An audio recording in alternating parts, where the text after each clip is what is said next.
এই পেপার দিয়ে যখন আপনার শিলাগুলো করবেন তখন এই ফলস গুলো মারবে না। আসসালামু আলাইকুম। এই যে গেঞ্জি কাপড় এটা, এই গেঞ্জিটা আপনার এখানে কাটিং করবো, কাটিং করার পর আমি সেলাই করে দেখাবো। তো অনেক সময় দেখা যায় কি সেলাই করতে গেলে আপনার ফলস মারে, অথবা আপনার এখানে সেলাইগুলো হয় না, এই গেঞ্জিগুলো বিশেষ করে সেলাই হয় না। এই সেলাইগুলো কিভাবে করবেন, এই যে আপনারা এই পেপার দিয়ে সুন্দর করে কাটিং করে তারপর সেলাইগুলো করলে আপনার এই ফলস মারবে না বা সেলাই সুন্দর হবে। ফলসটা কি মারবে না সেটা আপনাকে দেখাবো। দেখুন, এখান থেকে সমান করে বরাবর এটাকে আমি কাটিং করে দেবো।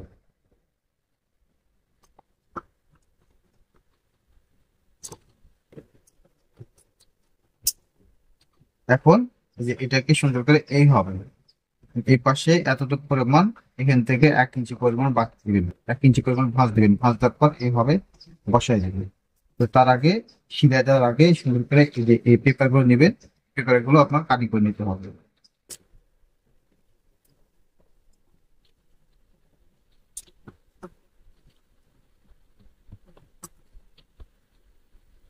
এই যে এতটুকু পরিমাণ আপনার চড়া করে কাটিং করে নিয়েছি। এখন এই যে এটাকে সুন্দর করে এইভাবে কষিয়ে নিতে হবে। কষানোর পর সমান করে ধরবেন, ধরার পর এইভাবে সিলাই করে নিতে হবে। যখন সিলাই গুলো করবেন তখন এই পেপার গুলো উপরে দিবেন, দেওয়ার পর সিলাই করে দেবেন, তাহলে আপনার ফলস মারবে না।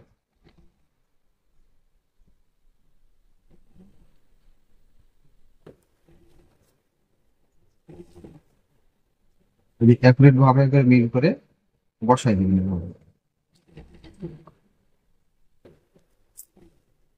আরেকটি পেপার নেবেন এইভাবে, এই পেপার নিয়ে তারপর তার সাথে বসাই দিবেন এভাবে।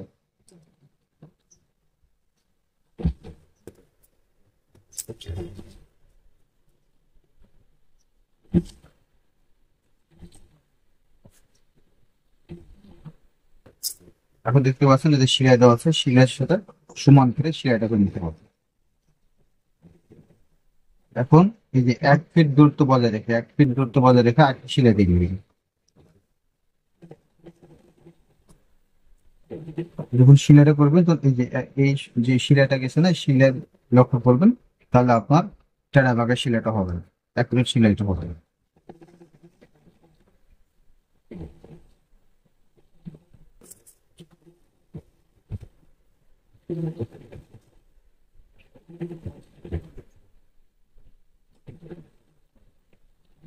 এখানে ডবল সেলাই দিয়ে নিতে হবে।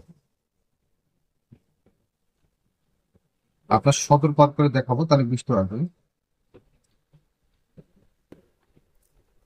এই দেখতে পাচ্ছেন এই যে, দেখুন কোথাও আপনার ফলস নাই, এই শিলাটা একদম আপনার সঠিক আছে, একটাও শিলায় ফলস মারেনি।